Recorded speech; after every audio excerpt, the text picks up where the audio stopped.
What up? This your boy Mellow Man Ace El Padrino. This your boy Chingo Bling. My name is Questlove. What's up? This is Method Man. I'm 50 Cent. Yo, what's up? This is Ice Cube. And you're checking out the Kino Brothers right here. Keep it locked.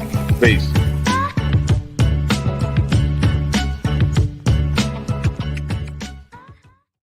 Mas Pingon. Chickadee, check 1 2, check 1 2. Oh, hey, I was thinking about the vision of the Chino Brothers, and I was thinking about all the different cool people we've met, Mike, and just about how it's been about music, radio, hip hop, DJing, not controversial political stuff. Not. I don't know if we want to get political or controversial. Let's talk about your favorite 5 rappers, and then we'll take it from there. That's way too. That'd be super controversial. So is it really controversial though? Here's the thing: you can't just always say Pac and Big. Like, I'm sorry, man. Yeah. It's like, in fact, it should always. This is exactly how those should go. Favorite top 5 rappers without Pac and Big. They cannot be in it. Yeah, and you know what? And Jay's getting real close to that one too. Yes, absolutely too. So we try not to be controversial, but sometimes it happens. How did Jay-Z get away with not becoming whack?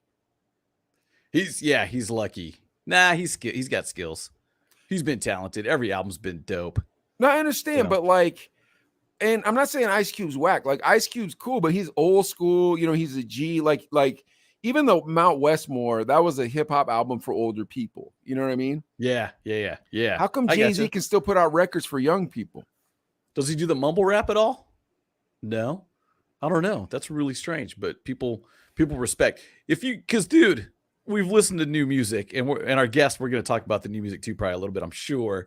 But it's if you take hip hop, if you take rap, it's not what it was 25, 30 years ago when we were starting out and stuff. And I try to listen to it. I do. I try. And I just, dude, I don't get it. And I can pop on a new Jay-Z, Magna Carta, and just be like, all right, I'm home. Good for you. Right? Congratulations. You found your lane. The latest Jay-Z album. You know what I'm saying? And I'm like, I like it. Yeah. There's this rock and roller. His name's Frank Turner, bro. And he wrote this song, and the lyrics go like this. Well, I guess I must confess that I'm starting to get old. All the latest music fads left me by and left me cold. All my friends are talking slang I won't pretend to understand. All my friends are getting married, mortgages and pension plans. That's how I feel, dude. But anyways, yeah. Danny Hill's going to be on the show today, folks. And I didn't know he had a morning show with his wife until right when we were in the green room. Talking about, oh yeah, definitely. So let's bring him on, ladies and gentlemen. Danny Hill. Yeah, what a transition, huh? Look at that. That's perfect. what a transition. He's posing. I think he's posing. Slow-mo. He's got the slow-mo on. He definitely has the slow-mo on. Danny, I don't know if you got to go to 4K or if you got to go to home internet. I don't know what makes it faster for you. I think he's catching up, but and Danny Hill's been in Bakersfield. I'm throwing this out there. I think what makes it faster? Hold on, let me refresh. There you go. He closed out. He's not gonna get back. He's like, how do I get back in? Oh, he's got the link, so he should pop back in. But you know what I always take for granted? What? The Tiny Box Vape Shop paid a crap ton of money for us to have studios. Like, I'm always like, where's their studio? It's like, oh yeah, ours were expensive. Danny Hill, make some noise, ladies and gentlemen. Danny Hill. Yeah. Woo! Okay. So Danny, you can hear him. Can we hear him? I think we can hear him. What? Can you hear so me? Danny, where did you grow up? Wasn't it? Yep. What city did you grow up in, Danny? Templeton, California. Where's Templeton? Did you hear that? Yeah, where's that? Right next to Pastor where's Robles. Where's Tascadero. Templeton? Can you hear? It's in between Tascadero and Paso. Man, So you by were the saying beach? towns I've never heard of. Oh, okay. Do you know where San Luis Obispo is? Yes. I think he lived in San Diego, Adelaide. Does that sound about right? Here he comes. It was over by San Luis Obispo. San Luis Obispo. So Bakersfield people know where that's at. That's straight west. Pismo Beach is kind of one of the destinations, and slow. Yeah. San Luis Obispo is one of those spots. It's kind of the big city in that area, right? San Luis Obispo ish. Yeah, that's where I went to college. So like Cal Poly Cuesta over there. So that was the goal. Like once you got out of high school, I went to Templeton High School, and then from there I went to Cuesta College. Wait, it was a beach? It's a beach town?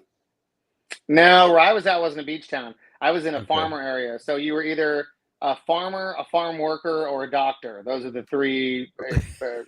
What kind of city is this San Luis Obispo, man? Its name is very deceptive.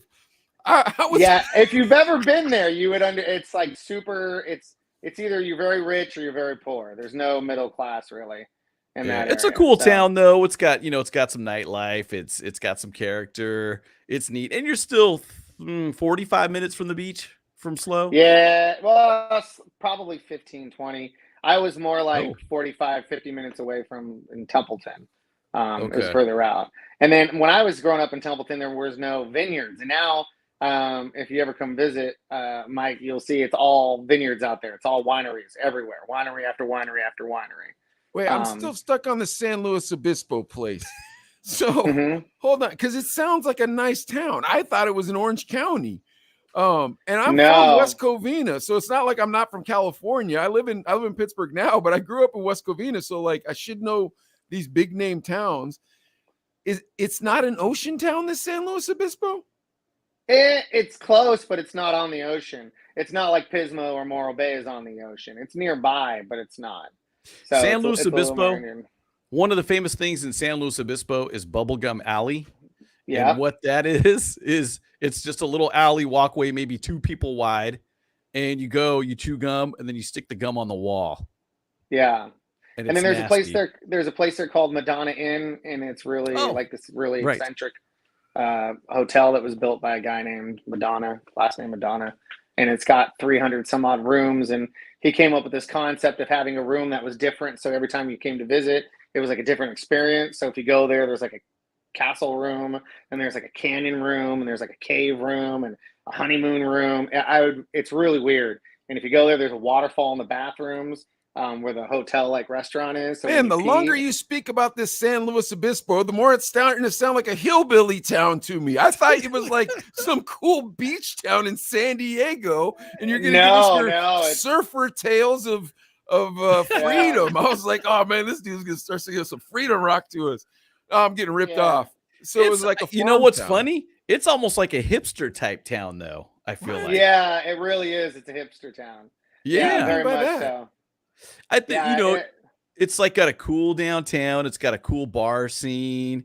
That's obviously the college is close by. Cal Poly's close by, so you got kind of the influx of college kids. So it's kind of Santa Barbara-ish. Is that kind of how it is? Yeah, Okay. but like a poor version. You know, Chuck Liddell, he was a bouncer at one of the bars there. So we all knew him before he was on UFC. We'd go, and he was the bouncer, and he would always beat people up. If it's good enough for the Iceman, bro, it's good enough for, me too. Yeah, he was there all the time. And that little, that like tattoo down his head or whatever. And I remember seeing him on TV, and I was like, dude, that's the bouncer from the library. He's always mean to people. Like, I'll be so glad that the bouncer from the library never socked me in the job, bro, because I promise you this. No. It would hurt. Yeah, you wouldn't have made it. Yeah, he dominated that area. All right, so what was this town that we're originally from, as we've been talking about San Luis Obispo? Where was it again? Templeton? Templeton, Okay. California. So small town, kind of a farmer town. Yeah. Do you get involved in music in high school, or how do you start getting into this, like wanting to be a DJ? I was in theater, and I wanted to be an actor. And I applied for a whole bunch of different stuff, audition, I guess you say. And I made a whole bunch of local television things. I was on, there's a station there called KSBY, and I did some late night shows. And there was a show there called Fish Masters. Don't even ask, it was horrible. But everybody wanted to be on that show. And so I made it on that, and I thought, I'm gonna make it. I'm gonna do it real big. And then I realized pretty quickly that there was not a high demand for fat redheads in Hollywood. So I was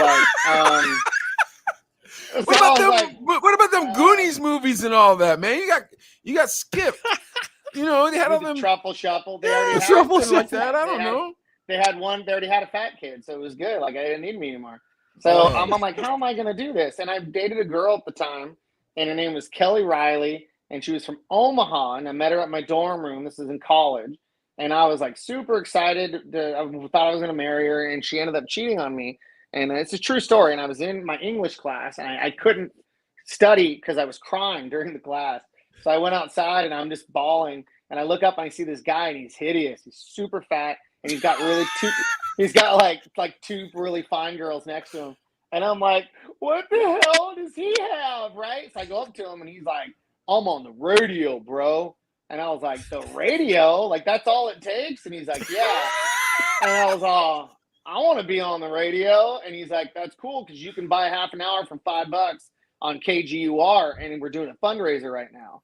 And dude, I was this like, sounds like an infomercial. This would be a dope infomercial. You should make a YouTube or like a TikTok out of this. Just be like, do you want to be on the radio? Me and Adley will be in that TikTok. A couple hot chicks next to us. Yeah. Dude, you know what I got? Oh, do you know, it'd be even funnier. The two of us, hot chicks, but we'll have like really bad Asian accents. But Adley's horrible at doing bad Asian accents. Try it, Adley. See what we got. Oh, you could be famous like me. Oh, you want a beautiful girl? Oh, you want to look like you rich? I can do this because I'm Asian. Guys watching, okay? I can do this because I'm it's not racist.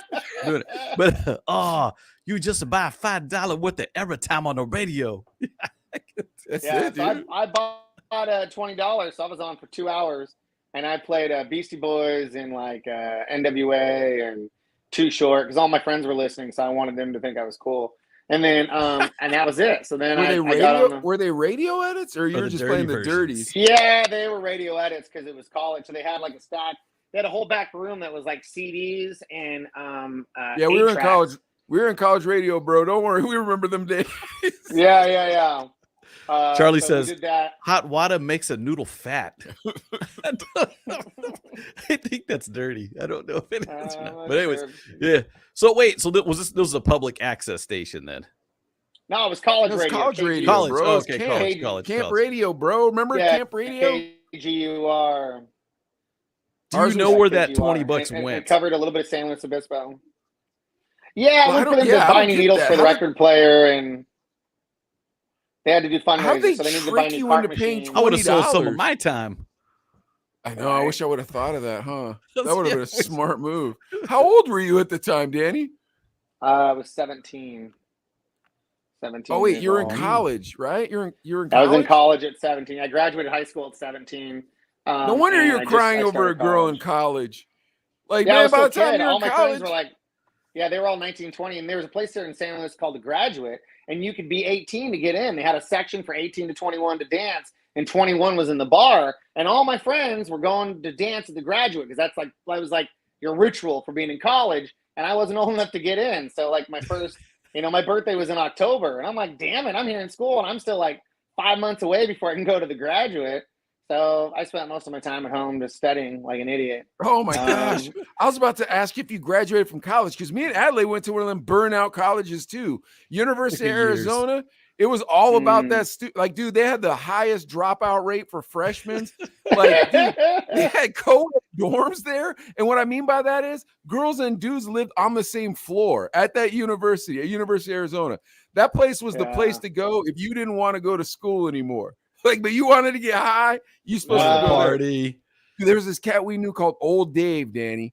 This dude was 32 years old, bro. We were all like, so old. We were all like freshmen and sophomore in college, But this dude had a kegerator, bro. So I mean, like, we had to do something about that. I mean, it's just Old Dave. You can't be mad at Old Dave. He's got a kegerator. Now, Danny, I got to ask you too. So doing 2 hours on the college station, did it help you pull chicks? Oh, dude, if he says yes, he's lying. It didn't work. Yeah, I was going to say, if you said yes, you're lying. No, but I liked it. I enjoyed it. And I thought, well, I could be like an actor, I guess, and no one could see me because I always knew I wasn't attractive. So I was like, then I could be. That's why I did radio. Yeah, so I was like, I could do this. And then how I became a DJ, it was a totally separate story. I was doing Rush Week in San Luis Obispo, and they had all these Rush parties, and there's people everywhere. And I was with my best friend Dave, and it's the greatest DJ story ever. And this is how I became a DJ. I was at this party, and there must have been like 2,000 people there, people partying, people are dancing, and there's this guy DJing on a table, no cloth. He's got, he's mixing, he's got headphones over, and he grabs a mo to the first girl who shows me her boobs. And I look at Dave, because we happened to be right next to the booth at the time, and I look at Dave, and it was like slow motion. I'm all, Dave, boobs. And we both look out to the crowd, and there was this sea of like 500 girls showing their boobs to this DJ for tickets to go to Mexico. And it was that moment where I was like, that's the profession I want. I want to do that forever. And so I'm like, I better learn how to mix. So that was it. And then I tried getting my friends to teach me how to mix. And you know how DJs are. They're all like, nobody wants to teach you. They're always just like, no, it's just a gift, man. You're just born with it. And I'm like, yeah, whatever. So that's not very nice. Wait, hold on a sec. Who are these people that are telling you it's a gift? You're born with it. These are not your friends, Danny. Yeah. Oh, okay. There was a guy named Poppy Chulo. He was also on the radio station. Suave Javi. I'm not making these names up. These were names. Another guy named Monev because it right. There's another guy named Monev because it was Venom backwards, because he was so cool that he was beyond Venom. He was Monev. And so these were like the station mixers, and they didn't want to teach me anything. So I had to find somebody else to try to teach me. And then once I got it, he's like, who look, taught bro. You then? It wasn't until I moved to Hawaii that I really knew how to mix. Like I did weddings, but weddings were like, you hit play, and I was horrible. And every time I'd get horrible reviews, they're like, dude, this guy's really bad. Like, what? You're not even blending. I'm like, I don't know how. I've never. Dude, he sucks at mixing, and he keeps asking to see our boobs. Hey. Yeah. Who wants to see boobs? Congratulations to Mr. and Mrs. Cheryl Johnson. Yeah, so that was it. And so then I moved to Hawaii the first time. This was, I don't know, probably like 18 years ago. And because I moved to Hawaii twice. The first time I was there, I had a mixer, and I was his boss. It was a PD role for me. And I was like, so you got to show me how to do that. And he's like, fine. Wait, hey, Danny, did you know Frederico? Can you hear that? And I'm like, hear what? Danny, did you know Frederico? What station? No, what remember that? The calls were Kiwi, KIW, I think. It was I-94. Kiwi is here. Oh, never mind then. But it was I-94 was the positioner. That's probably in Honolulu. Yeah. I was on the island of Kauai. Oh, so okay. Yeah, Kauai. Yeah, our and friend Maui Frederico is a Big PD Island. out there. But anyways, yeah, but he was a better friend to Adelaide than he was to me. In fact, I don't even know if we ever really hung out. You know what I mean? Like, I don't know if he was I won't call him my homeboy. But anyways, get back to this. So how'd you end up? So you want to see boobs, so you want to be a mixed DJ. How do you get your first radio gig then? Yeah, radio back in San Luis Obispo. So my dad taught me when I was young. He said, if you take someone else's crap and you polish it and make it a pearl, then you have something. So I always kind of looked at my life that way. Like, you got to take something no one else wants to do. And when I was in the radio station, there was a thing on the wall that said, what was it? Somebody needed for the local AM station. They needed an intern, and it was free work. And everybody there was like, I ain't doing that. I'm going right to the hip hop station, right? Like, we all wanted to be at the hip hop station, but they were going to hire us. So I went to the AM station, which was News Talk, and I said, I'll do it begrudgingly. And I got up every morning and I rode a moped to work. And I caught what they did. They said at the time it was caught feed. And I would sit there and I'd rip these papers at 5 a.m. and I'd hand them to the guy reading them on the air. Yeah. And I did that. And I did that for like 6 months. And then eventually he's like, well, my brother's the PD at the hip hop station. If you want a weekend job, they're looking and I'll recommend you. Wow. Like, hell yeah. After how Nobody long? knew they were related. 6 months? And 6 months, you said? I was like, hell yeah. 6 months. That's pretty good, man. 6 months is short time. Yeah. That's pretty nice. Yeah, so I started doing, so they hired.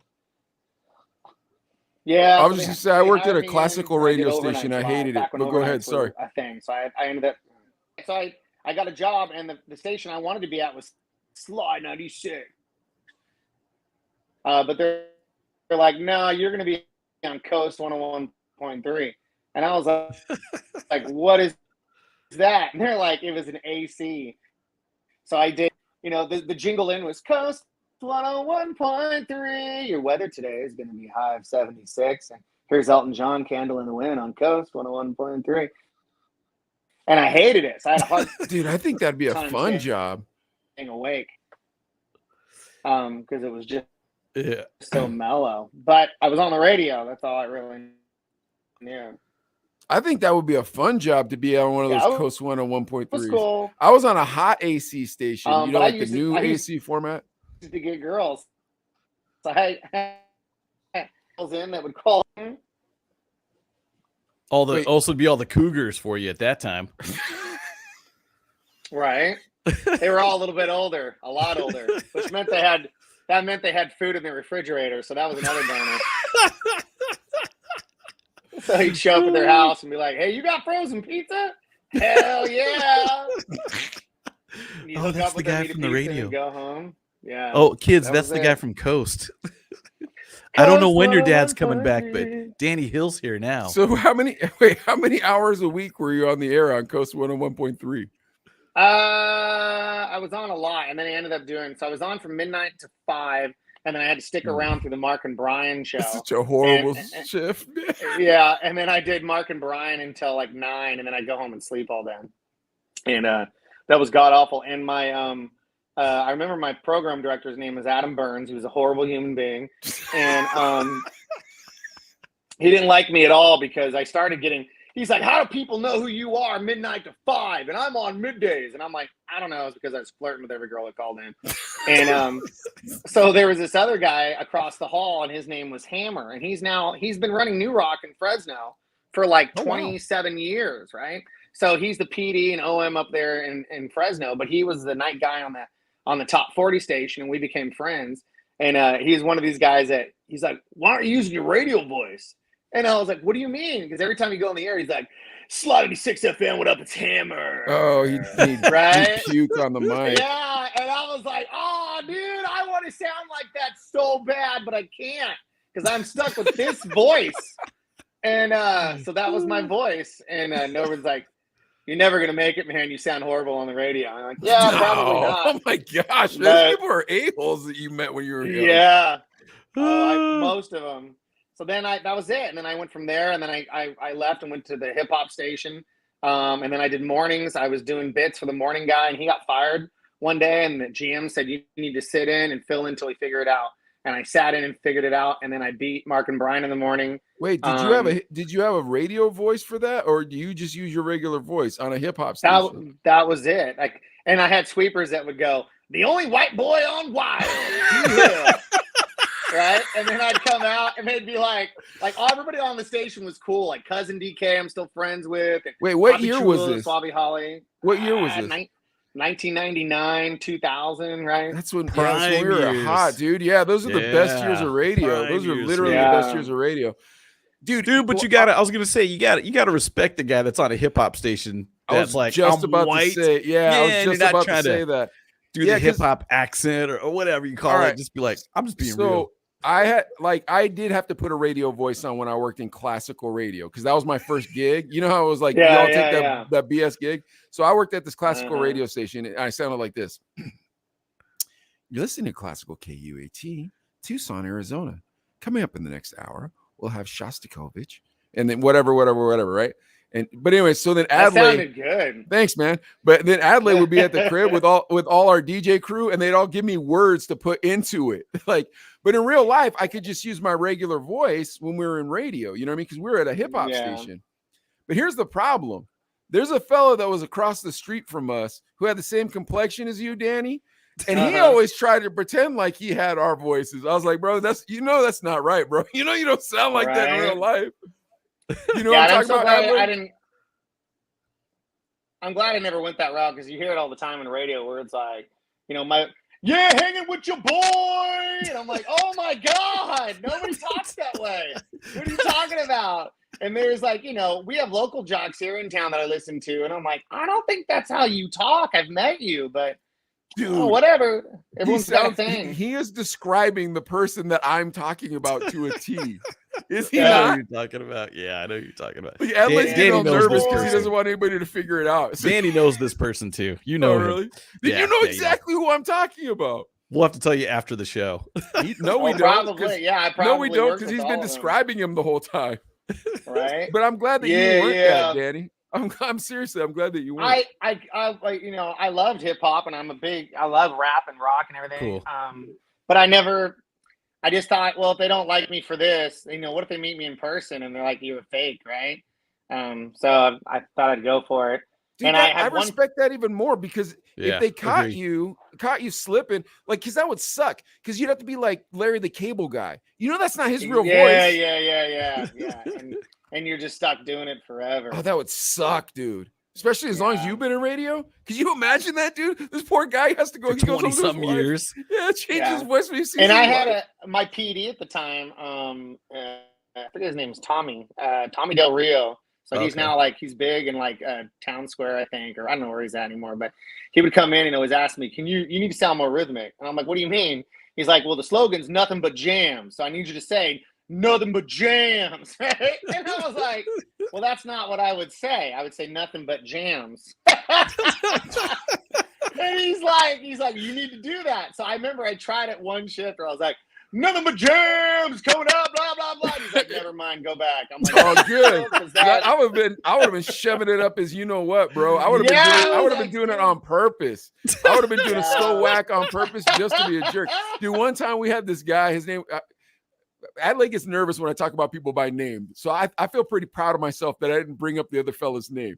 But this person, I'm going to bring up his name because I don't know where he is, and there's no way in heck he's important. There's this dude, he was called Metro Stevie. He owned this nightclub called the Metro. Dude, I did not like this guy at all. He was such a scumbag, dude. He'd make the girls change in front of him for the wet t-shirt contest and stuff. But he was this dude, he was so dumb. Well, I don't know if he was dumb or smart, but what he would do is he'd hire all the mixed DJs all over town so you couldn't be at another club. So his club would pop off. So me and Adlai were a mixed team at the time. So he hired us to come over there. Why was I bagging on Metro Stevie again?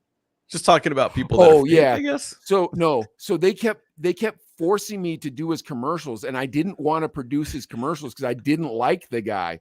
So finally, one day they brought me the commercial. So I went over to the Tejano station, and I got this dude Hector Utsi. Oh crap! Well, I'll finish the story with you. We'll do a quick shout out to Randy Castillo, DJ Randy checking in. He said they wouldn't let me on B95. We'll have to find out more about that. Carla Rubio, she was at Camp Radio too. So hi, Carla. From yes, I feel like you're in Seattle now. Correct me if I'm wrong. Yeah, but what's up, West Coast DJs? And Randy just dropping an LOL. Oh, dude. And Charlie dropping an LOL. Hold as on, well. you got to be proud of me for not using the first fella's name. Pretty much How are you everybody not tuned proud in of knows who that person is. Yes. No, they don't. I You don't didn't think say so? it. I didn't say Oh, the there he is. person's He's name. You back. should be proud of me. Are Adlai, you look back, how much Danny? I've grown. Oh, Danny came back to me trying to get you to agree with me. Oh, I'm trying to get Adlai to agree with me that I'm a mature adult. But anyways, getting back to what I'm saying. So they kept making me make this guy's commercial, and I didn't like him, so I didn't want to produce the commercial. So I went to the Tejano station. I found the corniest DJ there, Hector Utsi. God bless you, Hector. I don't think you're corny, man. You know, you're a great guy, but your voice does sound kind of corny. God bless you. Anyway, so I grabbed Hector Utsi, and I had him come over, and I wrote him a script, dude. It sounded so whack. He was like, "You'll be flossing like Richard Dawson. Come down to," because that's how Hector's voice sounded, right? Man, I wrote this commercial. It was just filled with all this slag, so it sounds super whack because I was so sick of doing this dude's commercial. But that's what I would have done if you would have said, you know, you got to say home of the jams. What was the tag? It was nothing but jams. Oh, nothing but jams. All right. So anyway, so now you're the white dude on the hip hop station. And what market are we in? San Luis Obispo was like 176 or 187. It was 187 because I remember everybody would talk about that. We're in 187 on your block, right? Like it was a big deal. Yeah, so but you're starting. I think since then, your numbers are coming up, though. You're telling us you're starting to beat. It was the only. Yeah, it was the only time. There was the only hip hop station in town, so it was a college town. That's the only reason why. I've never been successful in radio. I've never, ever been successful. And I want you to know that, like, everyone always talks about how great their heyday was. I never had a heyday. I was never big and popular. I happened to be on a station that was really popular and was already doing well. So I don't think it had anything to do with me. I'm pretty You are sure the it most was humble DJ I've ever spoken to in my entire life. What about you, Adley? that. Because I've been in Bakersfield since 05, and you're one of those names that you hear often. Like, you know what I'm saying about radio people and stuff. And it was kind of weird because you left Alpha and then I came in. I was like, I never really got a chance to meet you. But every time we talk, it's really good conversation. And it's only been like 2 or 3 times. He is super humble because I'm telling you right now, if I was on a morning show, where did you get to? Were you like number 1, number 2? Where were you? We pulled like a 27 share in the morning. Woo! But it was, Yeah, but I'm telling you, there was only 6 radio stations. So it was like, stop with that part. It wasn't impressive. Listen, we're in radio. So here's how you really say it. This is how you say it. You ready? Dude, I'm number 1, bro, in Filipino women in the 91790 area code that are 18 to 49. Yeah. But you don't say that second part real loud. You know what I mean? You know that's how radio is. So I really appreciate how humble he is. And a 27 share, that's like, dude, that's 1 big. out of 4 that's people listen to me in the morning. Like, you know, more than it was a lot. I would have been doing wild stuff, man. That's nuts. It wasn't. I just fell into the position, and then I was there for like a year and a half, 2 years, and then a buddy of mine, he got a job in Fresno. His name was Chris Blood. He was the same guy who got me the job originally from the AM station. All right, hold on, Danny, real quick before we get to the next station. Did you have bits on that morning show? Yeah, a lot of bits. Yeah, dude. Then you didn't fall into the position. If you had a lot of bits, give us some of the bits too. By the way. It was all stolen stuff. I don't have any original what? bits. So it was like, yeah. You did like the War of the Roses? Were you one of those guys? No, it was like, I'll give you a pair of tickets if you pour water down your shirt in front of your husband and hand the phone to him, and I want to get his reaction, like that type of stuff. I don't know. And they would do that, or I would do like, there's one called Rocket and Run where we would like, I want you to tell me 3 cars in front of you. And they tell me 3 cars, and they say, I want you to run up and I want you to push the car. And if the car alarm goes off, I'll give you a prize. Right. That's and cool. It was kind of cool. So we did Rocket and Run. So we did some other stuff, but it was, I don't know. I think I was just younger and I thought that was kind of cool stuff at the time. Did you do Screw with the drive-through? No, because the station across the market got sued for doing that. They did a Burger King one. And Burger King sued him over it. And then after that, we had this long conversation about how you can't put anybody on the air that doesn't give your permission. And that's kind of where the fun of radio went away.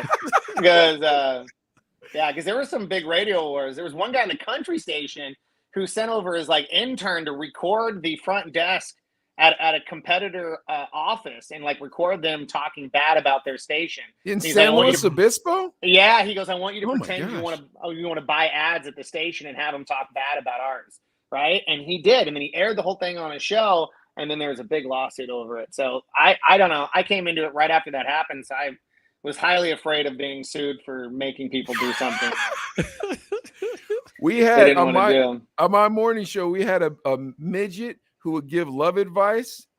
And then we had a dude with Tourette's that would tell you the future. That would tell you the horoscopes. And then what other bits did I have, Adelaide? The Dick Paco one? What other bits? I did like the Deep Thoughts, but that was kind of a ripoff. You did that one. That was your beat. Papi Chulo, but it was like kind of Jack Handy type stuff. Yeah. The DJ Joey when he give the Cholo philosophy. But dude, like Danny P checking in. Doing stuff like we were doing was like just weird crap that I thought was artistic. Like doing stuff that I'm being honest, doing stuff that you were doing, that sounds like something they do in a big market, doesn't it, Adley? Yeah. Oh yeah. Cause all that stuff you kind of get, listener interaction too. And it as long as it sounded good on the air, obviously. Yeah, if it sounds big. Yeah. If there was social media back then and you could go live, I mean, I don't know. And show the 4 people that were there. Too much liability. No. Too much liability now. And be like, no, you don't want to see people's faces. But the things when you do those bits too, like Mike, you talked about War of the Roses, where you give somebody roses and you go, who do you want to give them to? And it's like, oh, the girlfriend, not the wife. And it's like, ooh, but it just sounds but so it's scripted. all canned. Yeah, it's all canned. So like, yeah, there's actors that do it. Yeah, I don't. The bits now, they're so afraid of lawsuits that the show I do now with my wife is just mostly we just have conversations like this because the bits and the stuff that I did when I was younger, it just doesn't. I don't know. I don't think A, you can do them without getting sued, or B, when you hire the actors to do it, like the second date update or whatever, where they have actors do it. I just think it sounds horrible. Dude, we didn't have no actors. Actors? Yeah, we had to find people, bro. Like that midget I'm telling you about was a real midget. His name was Danny, and he used to come with us to the clubs, and he was annoying, dude. He used to always walk by me. He'd go, "Hey, needle dick," and I was like, "Danny, please, man, like stop." And the worst part about it, Danny, is that although that's weird, your name is Danny, his name was Danny too, but his name really was Danny. I didn't make that up because your name's Danny. Neither here nor there. Worst part about it was, Danny, it was when having a midget was fashionable. You know when like Kid Rock had one? Kid Rock, yeah. So like I wanted one real bad, like real bad. Then me and Adelaide got the job at the radio station, and Danny just started showing up. So I started giving him bits for the morning show. But then he started going everywhere with us, dude, and it was not fun. So there was a guy I worked with named Cerebral Paul. He had cerebral palsy, and he was on the rock station, and he didn't know how to read. And he'd come into my studio, and he'd always go, "Hey, can you teach me how to read?" And I was like, "Yeah, I'll teach you how to read." So one day he doesn't show up. And I call him. I'm like, "Hey, Cerebral Paul, where are you? Like, why aren't you here?" And he's like, "I got arrested for being drunk in public again." And I was like, "What are you talking about?" And because he had cerebral palsy, police would always arrest him for being drunk in public because he thought he was drunk, right? So he had a card in his wallet because he went to court so many times. It was signed by a judge that said, "Before you bring this man in, call me, Judge whatever it was, Mathis in Fresno." And they didn't believe it was real. They took him to jail, so I had to go pick him up. And he was like, "That's the 17th time I've been arrested this year." And I was like, "Holy shit, dude, that's crazy." That is crazy. Yeah. And then he's like, "So tomorrow that's on the show." And he would go on the show.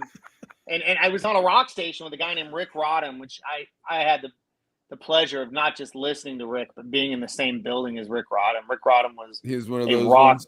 Dude, he was a god of radio, and he would write out all his. We got one of those.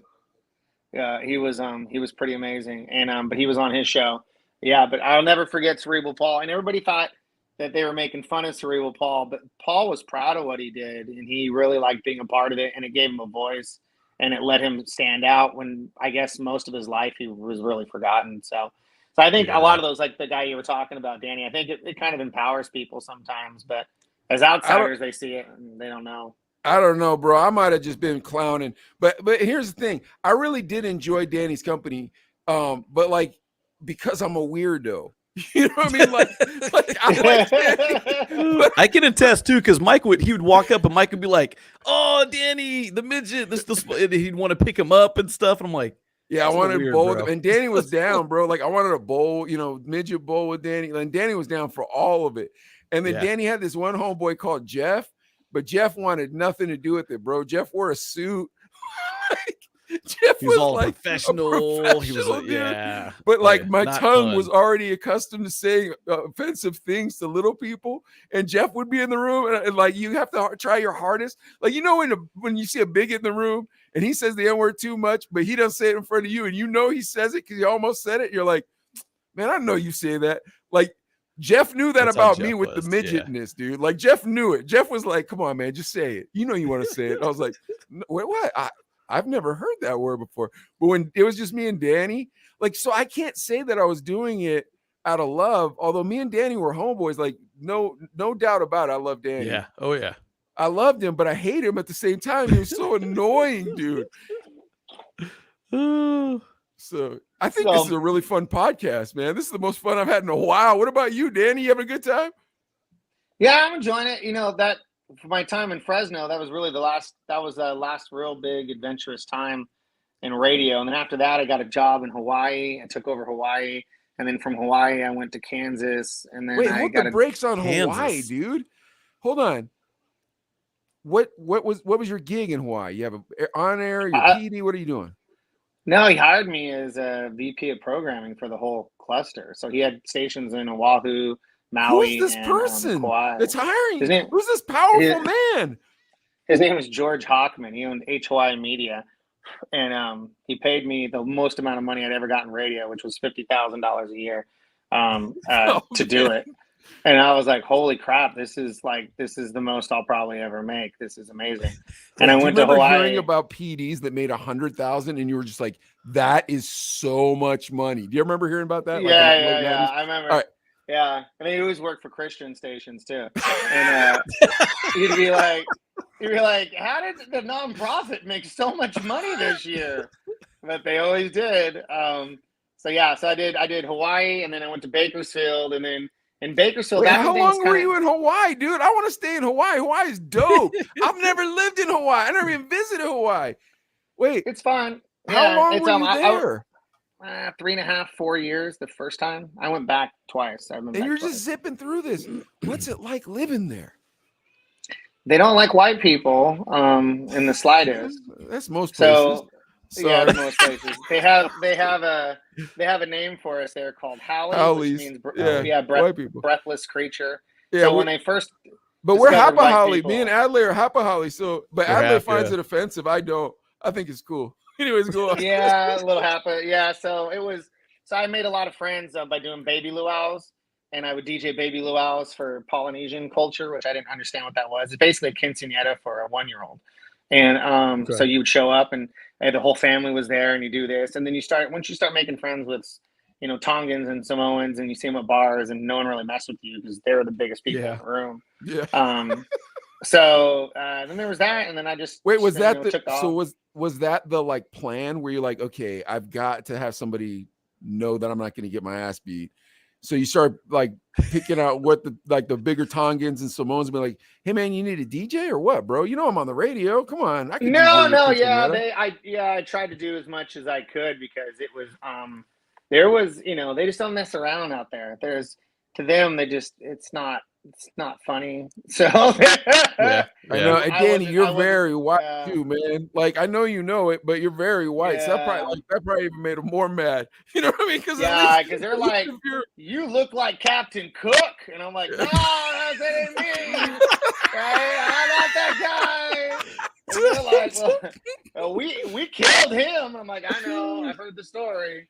So I just had to get in with friends, and I met, and then to this day, I got some really good friends out there. Kepa Cruz, Chanel Flores.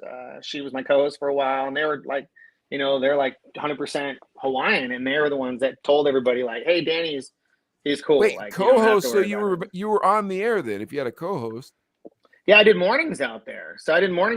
And then I was like, "Hey, I'm going to shake up this island, and I'm going to do crazy bits." I started doing crazy bits again. And one of them went way too far, and then the governor of the state called me, and they threatened to send in the National Guard, and I had to go and apologize on the air. I didn't realize, when you go to a new culture, you don't realize things that are like sacred, right? Oh my gosh! I almost joked that you were going to say this, but go ahead. Yeah, so it was April Fool's Day, and they had this thing at the time called the Super Ferry, and it was really a hot button because it was this ferry that's supposed to bring 100 cars from Oahu over to Kauai.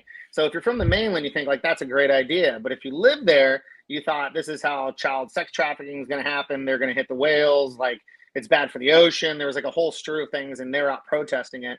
So the day the Super Ferry is supposed to come, I went on the air because it was supposed to be around April Fool's Day.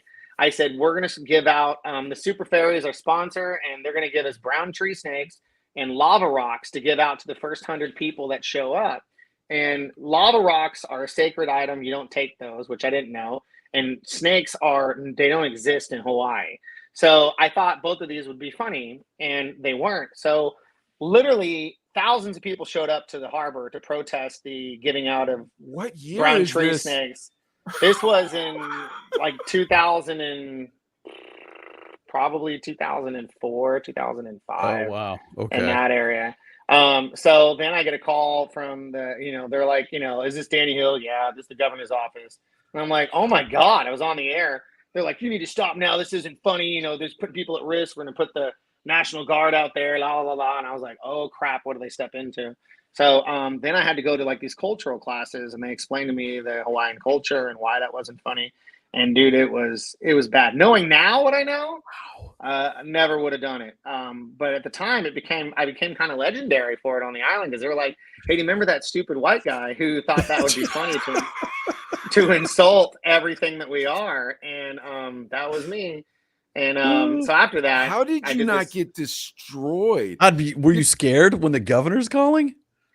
I was scared about all of it because I didn't realize how serious it was. Yeah, Scared when the governor's calling. Adley, I'm already kind of, proposed to not like white people as it is, and now this fella's disrespecting my culture. What's going on around here? I just didn't realize. I just got into the island. It was like my first year there, so I thought, well, we'll shake it up and this will be fun. They've never heard these bits before.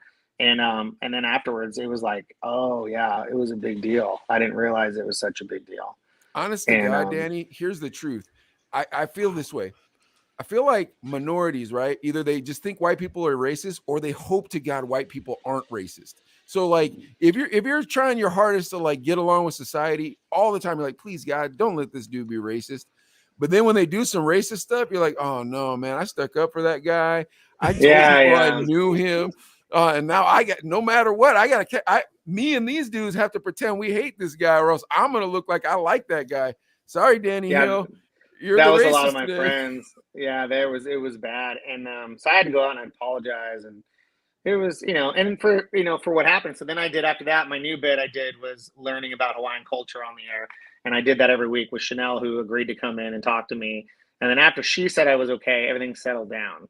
But there was a wait. There did was you a lot always of time start like that? Did you start that bit with like, "Hey, I'm a dumb white guy. I should have been pelted with rocks by all the Samoans on this island, but I wasn't. And out of the graciousness of your heart, you forgave me. So here's my bit." Did you do that? Because that's what I would have done. I would have been freaked out, bro. It was more of they already knew why I was doing it. Everybody was fully aware of what was going on. So it was more of a. Did they forgive you? Yeah, they did once I learned, and then I had to learn Hawaiian words, and people would call up and they would say, you need to learn what this word is and what that word is. So after a while, so that's why I'm still on the air there to this day. My morning show is syndicated out there. I've been on the air in Kauai for, I think, 12 years now, 13 years. And I'm very well known out in Kauai. So I go there, everybody knows me. We're all friends now, but when I first started, it was really disrespectful. So it was one of those, it was one of those things that, and from that, I've learned. That's why whenever I do stuff, I always think about like, what are the repercussions of this now? Because I've been down that road when I was younger, and I don't want to emulate. I respect that you apologize, Danny. I respect that you apologize because you recognize that you done something incorrect, even if you hadn't done it on purpose. You know what I mean? And a lot of people.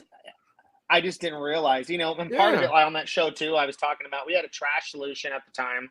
In Hawaii, they still do, and what they do to deal with it is they put it on a barge and they ship it to California, and it goes into our landfill. So it's like a $2-3 million a month deal for Hawaii, because where are you going to put the trash, right? You're on an island. So I was like, oh, why don't you just take the trash and dump it in a volcano? I mean, we've got an active volcano here. It'll incinerate it. It's gone, da-da-da-da. Well, I didn't realize that Pele lived in the volcano, and I was suggesting to pour trash on the god that lived there, and that was... so like a lot of that was, it was just it's learning. Like when you move somewhere, I learned immediately, shut up and absorb for a year, because you need to know what the culture is of that area, whatever it may be, even if it's in America, because they got different things that they do. And you just don't want to be offensive, because I'm kind of a fun loving guy, and I don't mean to be offensive. Yeah, I'm with you, Danny. I'm the same kind of guy. I say stuff all the time, and people will look at me cockeyed, and I'm like, I didn't realize I was offending that person. Maybe there's something wrong with our brains, like some sort of like filter missing or something. But I can agree with where you're going. I want to say I do respect that you apologized and like weren't just doing it to be tricky. And then at the same time, trying to pour trash on their god, and you do kind of look like a Mormon, and they probably had those, a lot of Mormons coming down there telling them their god was trash. That might have hurt them, that hurt their feelings. It just wasn't, a lot of it just wasn't right. And then once I got into knowing and understanding, and then I researched the history of Hawaii and how it became a state, which is interesting. I would encourage you to figure that out. You realize why there's such built up resentment. And they really are resentful. And once you learn that, you go, oh, okay, I stepped into something that was 100 years in the making, and I was trying to make a joke about it, and that was stupid. Well, So from there, yeah, moving on from there, how well did you Then- fit into Kansas? Oh, dude, what a dud. yeah, Kansas. I know. Why would you go to Kansas? You've now grown to like a cartoon status of a dope white person that like lives in this culture amongst these people, is accepted by them, and it's like time to go back where everybody looks like me. F that. What happened? You know what? And that's what I thought. I got the job because I understood Spanish, and the city I was in was 65% Hispanic, and I had worked in Bakersfield, so I was the only person that understood how to do a Hispanic leaning market. So that's why I got the job In Kansas. Kansas, yeah. And that's the hard part is I thought the same thing too. I'm like, oh, it's middle America, it's gonna be all white people. And it's not. There was a lot of like Tyson food packing plants there, and who works in those food packing Oh yeah, plants? I didn't think about that. Right? Yeah, you're right. Okay. So Yeah, it was a lot of Hispanics, and then there was a lot of Muslims there from Africa. So the second largest population was like African American Muslims that were fresh over from, and they lived on camps. So really, white people were like fourth on the list because there was even Filipinos that were higher up. So there was more Filipinos than there were. So when I lived in Kansas, there really wasn't. There was white people, but there wasn't a lot of them. It's a migrant area. I get where you're going. Yeah. Like so that's why I got the job there. Yeah. So then I ended up going back to Bakersfield. Mary Lou, God, rest in peace, Mary Lou. Right. She said after I left that their billing had gone down, and my mom was diagnosed with cancer. So I wanted to be closer to her. So I came back to Bakersfield, and then my mom, she died about a year into my job back in Bakersfield. And before she died, she gave me an insurance. She said, I got insurance. It's $100,000 life insurance policy. And it's 50 for your sister, 50 for you. And she goes, I know you will save it because I don't like spending money at all. I hate it. I got too many kids. Right. I just don't like spending money. So she's like, I need you to either buy a house or buy a business. So it was my mom's dying wish. So I found this little radio station up in Alta Sierra, and it was only like 78 watts. And I bought it, and I was like, oh, cool. I'm going to buy this station, and it'll be like a hobby because it's like 60 miles outside of the market. You couldn't hear it in Bakersfield at the time. And I was like, this will be fine. I told Mary Lou about it, and she was like, yeah, it's no big deal. So I bought it, and it just kind of sat there. And then Mary Lou ends up leaving, and then a new GM comes in, and he's like, hey, what is this radio station you bought? And I was like, it's like this small little station. Da-da-da. He's like, well, you got to either sell that or you're gonna be let go. And I was like, I can't let that go. That's what my mom told me to buy. Like I bought it. That's all the money I have. And they said, well, here's your walking papers. It was December 10th. Oh my gosh. It was right before Christmas. And now it was a GM. He was a GM. Yeah. So, but I hold on, Danny. Was it your PD or was it your GM? It was the GM, but I don't think it was his fault. Thanks, baby. I think he was probably. Look how nice he is. All right. God bless you. I think it was probably something that he was told. I think he was told to go down the line from like someone higher up, probably. But in a way, it was a blessing because then I went up and I'm like, I'm out of money. I got kids to feed. What am I going to do? I was going to get a job at Target. And I thought, well, I'll just, I'll work. I'm not afraid to work. And I went up there one day and I'm like, hey, how come the antenna's dangling? And they're like, and the engineer I was with was like, oh, it looks like it's broken. I was like, can we fix that? And he's like, well, yeah, it'll cost money. So I used the last of my money to fix the antenna. And sure enough, you could hear it in like most of Bakersfield. And I'm like, oh, I think I have something here. And I never would have gone up to fix it. I never would have seen if this wouldn't have happened. And when they fixed the antenna, then I had a station and I started to sell it. And that's where the last 4 years I've now been running my own cluster. I have 4 signals that I have. Sweet.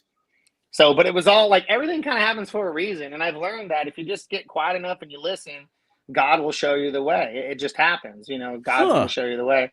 And you just can't be angry about it. I never wanted to leave, it's funny with Adelaide, I never wanted to leave Alpha. I never had any intentions to. I literally thought I would just stay and do this for as long as I could. And because it was a secure paycheck and I'm like, it's not going to be a big deal. But God has different plans. And when it panned out, I mean, I was scared. I've never been more scared in my life when it happened. Cause I'm like, I don't know about you guys, but I had enough money to feed me for like maybe 3 weeks. And I'm like, I got kids to feed. What am I going to do? And I had a contract. Kids in radio. I don't have no clue what that would be like. It's so scary. And I had a contract for another like 2 years. And I thought, well, they have to pay out my contract. And like, no, you did breach of contract. And I was like, Oof. I didn't do anything wrong. And so I was scared. I was scared to death. But anyway, fast forward, all that happened for a reason, and now I'm Yeah. doing better than I've ever done in radio, and with these stations. And then I got 98.1, and then I got 93.5, and then I got 103.7, and now I have 1140 AM as well. And now it's just making it work, trying to make it work. But and I DJ a lot of weddings. I have to DJ all the weddings because I make a lot of money from that. And then Right. when COVID hit, I was using my home studio, and I'm like, dude. So when COVID hit, we lost all our clients. Stations going down. I'm losing everything. I'm like, I'm gonna get kicked out of my house. Like, what am I gonna do? And my wife's like, well, can we send our show to people? Would they pay us for the show? And I'm like, I don't think so. I've never been successful, right? I don't understand. Like, it's not gonna happen. So I start sending my show out, and I literally just start looking up people's emails online and sending them emails of the show and saying, hey, would you be interested in airing our morning show? And I did this to 150 different programmers, and I got 2 responses of saying, send me more info. And I sent more, and one of them said yes. And it was like, oh, okay, so now he's going to pay us. And it was only $400 a month to do it, but it was one station. It was $400. And then I got another station, and then another station, and another station. And now we're up to 11 affiliates, and we're negotiating 2 more. Danny, So, you got to teach us how to do the stuff you do cool. off the air, bro. Seriously, you got to teach us how to do our stuff. Or actually, you should watch a little bit of our stuff, and then if you're like, you guys are whack, never mind. Then yeah, don't teach us how to do your stuff. But if you think our stuff is, go ahead. A lot of it's just out of fear. Like I wasn't good at anything, but I was like, dude, it's either this or be homeless. So I just kept trying, and I just kept trying. I get up every day, and that's how I live my life now. I get up every day and I go, what can I get done today? What's the most I could do in my day? And I still have to our show. We still have to record. I got to put my kids to bed later. I was out doing sales calls today. I did production. I sent 3 commercials out. I started. Bro, how old are you? 42. How old are you? What's that? 42. Man, maybe because he's young, man. Young man. I'm 50, dude. I ain't trying to do all that kind of work, bro. Danny, too. And you talk about that, the fear, the basically sink or swim mentality. It's like, hey, man, if I want to eat, I got to do something. But did it ever cross your mind? Well, Amazon's hiring. I guess I could go there if I have to. Oh, every day. Nah. My wife. Really? My wife is amazing. I tell her I'll come in and say I think we're gonna lose everything. I should just get a job, and she'll say just take a moment and try a little bit harder. Try one more time, and I'll try one more time, and that'll be when oh my god, I got a client. I got a client for $1,000. I did this. I did that. How long have you owned the radio stations? We're going into our 4th year now. Okay. Yeah. Oh I'm in my 7th year of owning a business. So I opened a shop 7 years ago, and it's a very similar story. My wife, so I was vaping, like I quit smoking cigarettes, I started vaping, and my wife, there was a guy at my work, he had a stripper girlfriend, he was banged up on cocaine, he's like, hey man, we should open a vape shop together. And I was like, oh, let me ask my wife. You know what that means, Danny, right? Yeah. Exactly. So I go home and I tell Cheryl, and I say, man, you know this guy Josh at work, and I've been complaining about him so much. She knew who I was talking about, and she said, yeah, I know Josh. I said, this fool wants me to go in with him on a vape shop. I wouldn't even cut half a check with him at the Eden Park. I'm not going to go with him on a vape shop. And she goes, why don't you open your own vape shop? I was like, we don't have vape shop money, but we've been paying up. Yeah, we've been paying up ahead on our mortgage. So she's like, all right, look, every month we pay an extra $1,000 on the mortgage. We'll take that $4,000, and whatever happens, that's what happens. If we lose it, oh well. But if something happens, something happens. Yeah, dude. 7 years later, I got a real nice life. Like my vape shop's nice, dude. So I feel like year 5 is when things start really crushing. That's what it did for me, at least.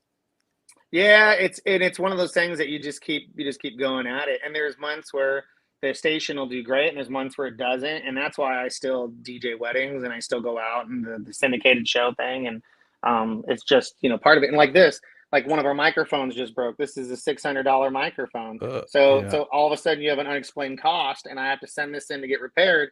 And they're like, well, it's going to be $300 to repair this stupid thing. So I have to use backup microphones, and it's just, there's, as you know, as a business owner, it's just always something. So every day I'm like, I try not to freak out and just go, okay, You have an amazing work ethic though. Don't you agree, Adley? This guy's an amazing Oh yeah, work no doubt. ethic. Yes. Oh yeah. I do, but again, I don't think so. I just think it's like, what else am I going to do? It's either lay down and die or keep walking forward. So it's almost like if I was in the military and they're like run towards the enemy and shoot, like, all right, it's either that or die, like I'm going to stay here and die. So that's all I do. I get up every day, usually about 6 o'clock in the morning, and I start doing emails and I start organizing things and doing commercials and prod work and then recording shows for other markets. Cause I'm on the air outside of my morning show in 3 other markets. My wife's in 4. So we take turns using the studio to record all day. And then that's it. Like I just got done filling in for Alpha in Canton, Ohio. So they have me as a fill-in there for middays, and I do fill-in work out there. And my wife was the weekend girl for Alpha for like 3 years in San Jose. Dude, I'm getting exhausted just listening to your schedule. Like I'm getting exhausted listening to your schedule. Yeah. Holy God, It's dude! Like exhausting. And I understand when you're like, well, what else are you so gonna jealous. do? Yeah, what else you can do? My friends, I always see them on vacation. I'm like, what do you do to where you have vacation time? Like, I don't have vacation time. Bro, I wish I know did. what? I don't.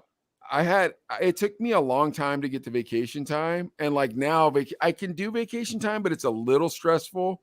But like, we have good margin in my business, and I sell legal marijuana in a state where it's not legal. So like, oh, okay. Yeah, so I've kind of done very well. So I'm able to relax, but at the same time, like while I'm working, I love Chino brothering. So that's when I'll do all the edits, and that's when I'll do our TikToks and stuff like that. So that's where I'll promote the show as hard as I can, and then Adley will book the guest, and then he'll do the promotion on the Facebook. So, but it's like I respect the hustle, don't you, Adley? Oh, dude, absolutely, and that's another thing too. I mean, again, I've only known of Danny Hill for 10 years, probably being in Bakersfield and stuff. But then with the couple of times we talked, I was like, man, this dude's got, so you could just tell a bunch of interesting stories to talk about. And obviously you see the hustle in the guy too. And dude, I'll be honest. I remember when you first started hearing about Rewind and you'd be like, okay, there's this new station and it comes in over here, but 2 blocks over, you can't hear it. So it had that kind of wavy signal and stuff. But dude, you got to respect the hustle. You know what I mean? And it's a known station. Like, you know what I mean? Does Mickey Rock work for one of your stations? Yeah. Mickey Rock does afternoons on Rewind. Yeah. And then our middays is Emilio. Yeah, Emilio does middays. And he also does their like Slow Jams night show. Now, were these all your homeboys? Did you know these cats from radio, or like did they approach you? Yeah, Mickey Rock really was the one when I first started going. I was like, because he owns a wing restaurant. Yeah, the Rockin' Wings. Yeah. Yeah, and I was like, dude, I don't know anything about this business. And he's like, oh, this is what you got to do. And he was like spitting game, and I remember everything. So I was like, all right, this is what I got to do. And he said, if you get the station on the air, he goes, I want to be on it. I was like, that's done. Dude, Mickey is one of the coolest people too, dude. And he has been like since day one. He's been really, it's been really amazing. So it's weird that I work a lot by myself, but if it wasn't for the help of a lot of other people, it wouldn't have been where it is now. Wouldn't have been successful. Swift saying thanks for putting me on. DJ Nocturnal. Well, shout out to Danny Hill for putting me on the radio too. So Danny, Also man, Mighty. Got Also sweet. Mighty over there, right? Yeah, that is sweet, yeah, bro. We got Also Mighty. Most gentleman good dudes, all good DJ. dudes. Isn't he the most gentlemanly DJ we've had on this show? Yeah, I don't understand why people hate on you, man. Sometimes what do people hate on him? Who can hate on Danny Hill? Yeah, I get a lot. How would I think that? Who's hating on you, Danny? I'll go smash you in the mouth. No, it's funny because I think it's people who don't know me and they just see me from afar and they don't really get to know who I am, and they think, I don't know if it's they think I'm entitled or it's a jealousy or whatever it is, but I don't know. I've tried my should have stayed in Hawaii.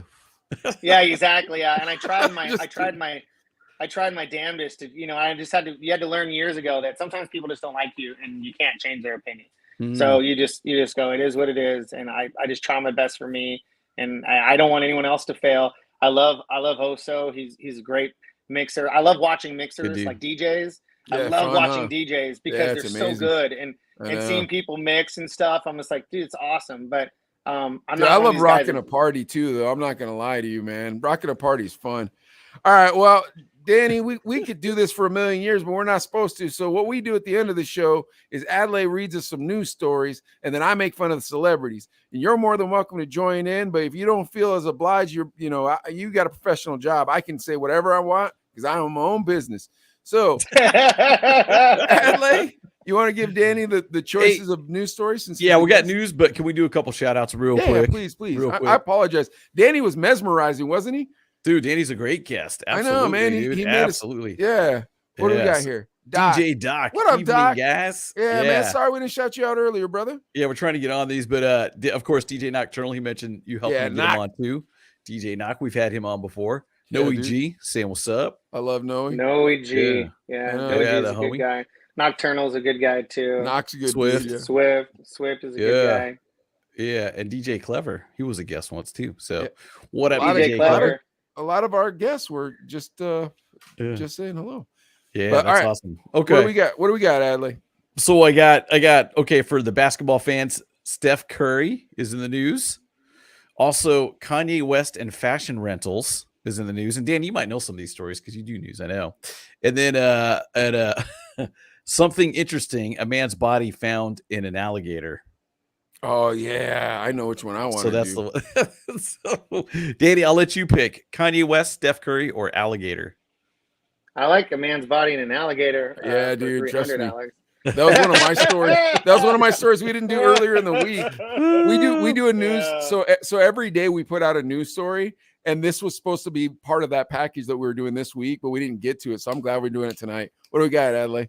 All right. So this crocodile actually ate a man. And it's been cut open, and they found the victim's body in it, the whole body, days later. So this guy's in the boat. He's swimming in the bay, but then he was dragged underwater and eaten alive by a 13-foot crocodile, 13 feet long. Wow. Now, the locals hunted the crocodile over the next few days and eventually found one creature with a bloated stomach.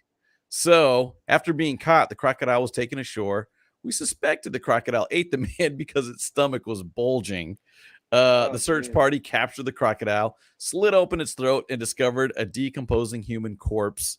And according to officers on the scene, the body had mostly been digested, but we confirmed that the victim inside the crocodile is the person we're looking for. The victim's body was not intact, though, but it was in there. So, oh, dude, could you imagine that soup of a body you're going to be looking at, dude, when you cut open that crocodile? Was that in Florida? It had to be in Florida, I was wondering where that was. No, it actually was not in the United States. It was in West Papua province of Indonesia.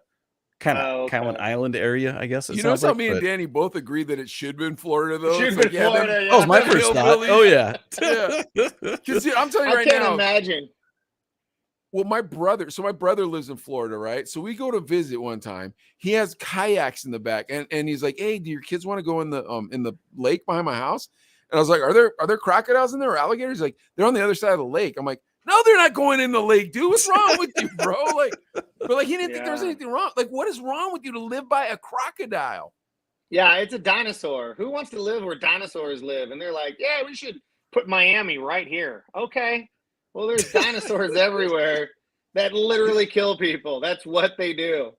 Oh my gosh. And they're fast and they'll hunt you down. And yeah, if they grab you, you're pretty much losing a limb or dead. And dude, I'm not going swimming anywhere where there's alligators. There's no way. What would be worse? Okay, what would be worse? If you went to the bathroom late at night, right, and there was an alligator in your bathroom, but it was like 3 feet, so you could stomp it out or get a baseball bat. Or if you owed somebody money and they put you in a room with an alligator, but he was on a chain and he kept coming at you, what would be worse? Which of the two of those would be worse?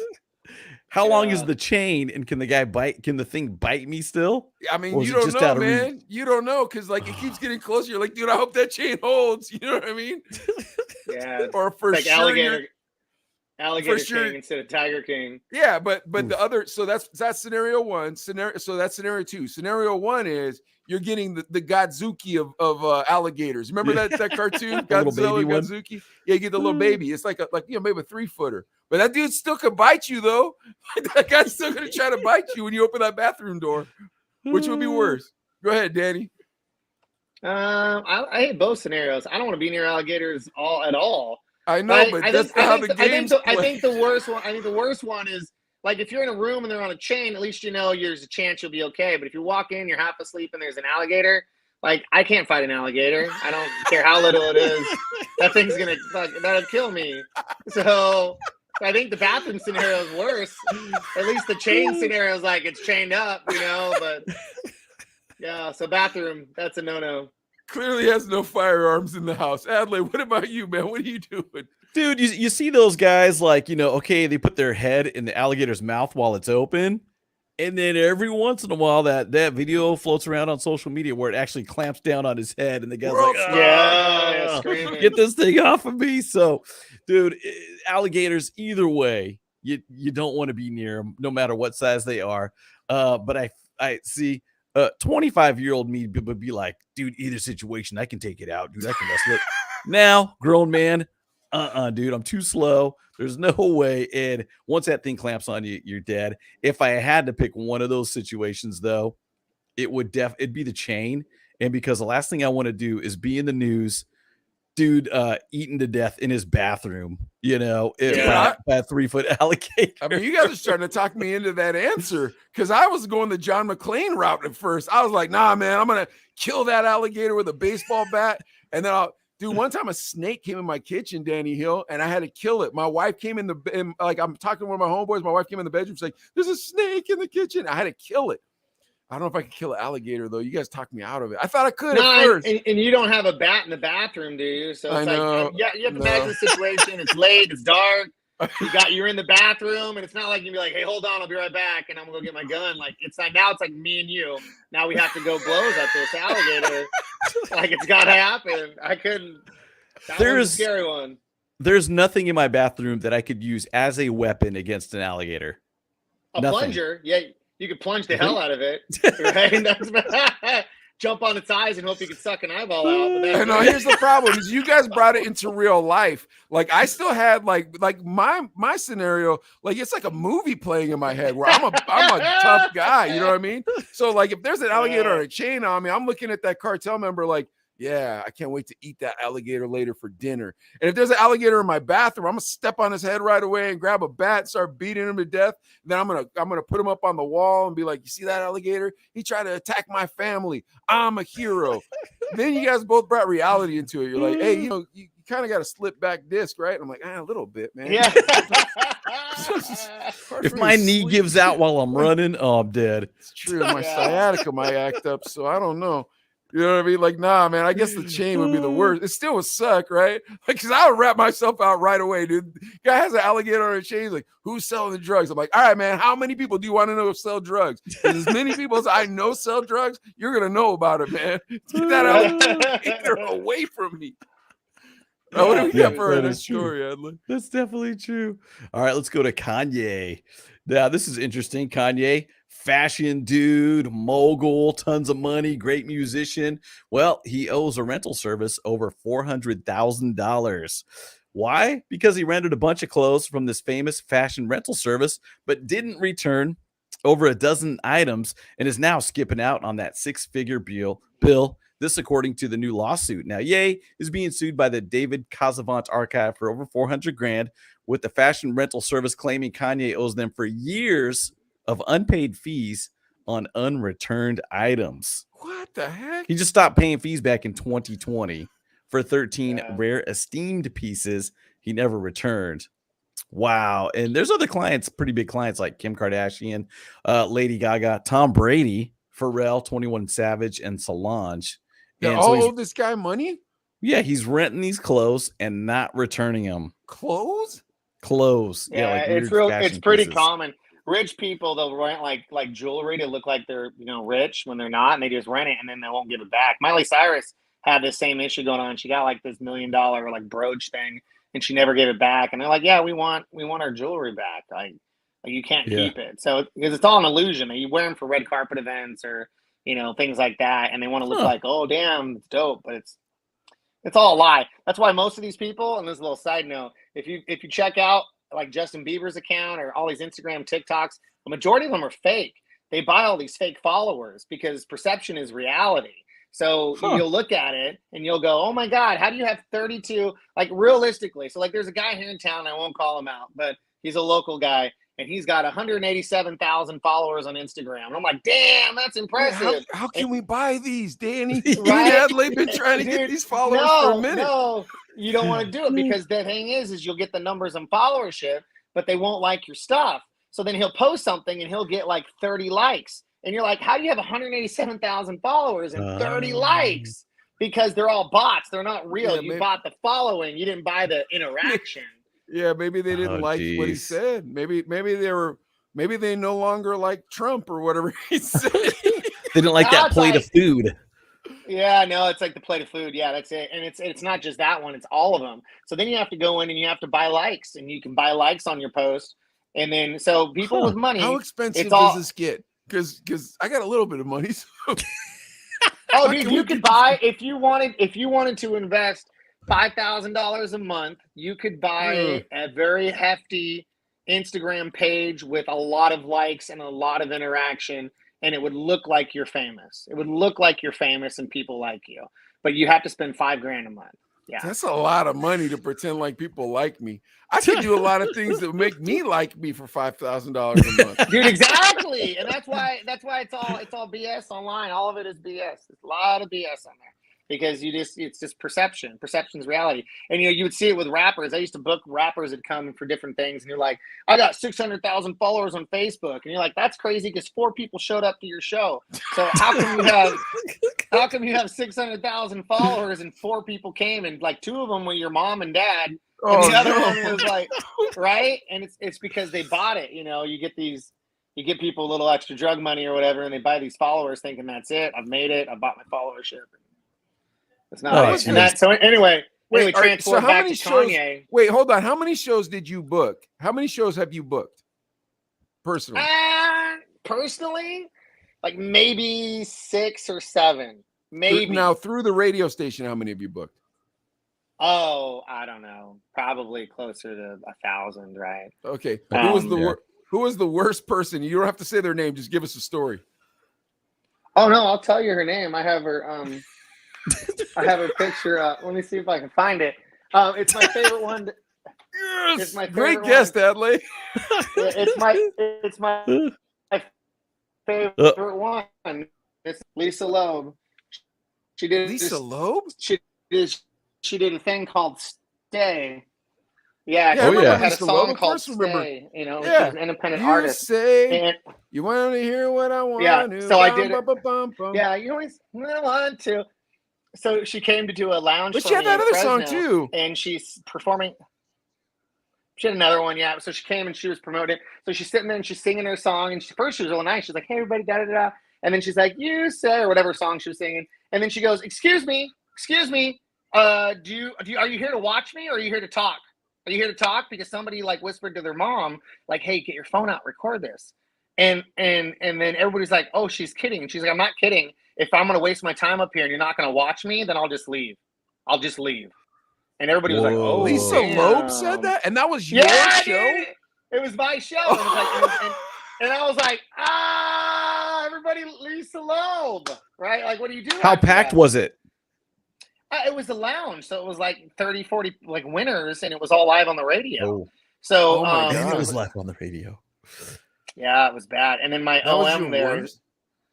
Yeah, my OM came up and he's like, "We're never having her back again." I was like, "Oh no, I get it. That was all bad." Yeah. Hey, and she never had a hit after that, did she?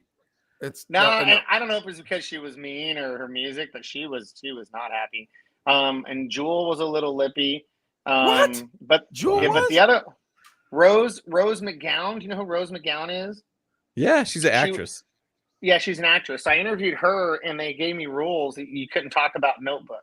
And I was like, well, why am I talking to her? Because that's like the reason I'm talking to her. She was a Notebook, like the greatest love story of all time. Notebook was the greatest love story of all time. Oh, I thought it was this film. Oh, dude, it's so good. It's a good film. Amazing.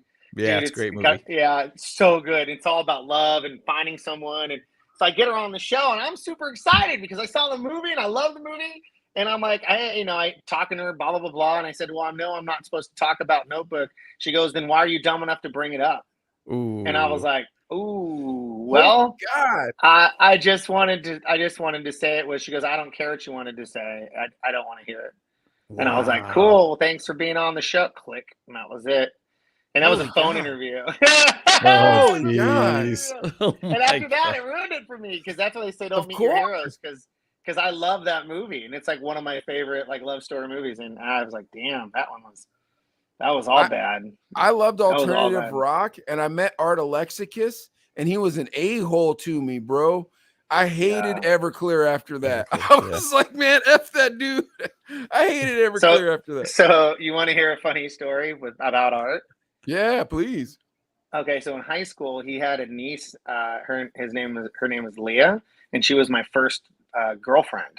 And she kept going, I have this uncle who's like this ex-heroin addict who's like trying to start a band, and he put these flyers up everywhere, like I need a drummer and a bass player or whatever. And he started doing that song, that Everclear album, in his garage. And I guess he took off, like, his songs started getting bigger, and we Santa broke Monica up. song. Santa Monica. So we broke up because she was going to go on tour with him to babysit like his kids or something. And I didn't want her to go. So I was like, that's it. We're not seeing each other anymore. Because I was in high school.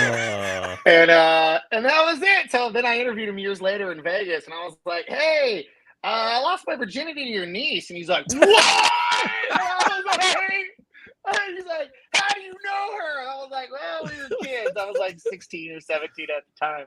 But yeah, that's my Art. Alexakis or Alexakis? Yeah, Sorry. Art Alexakis. I always call him Art Alexakis, though. That's what I always called him.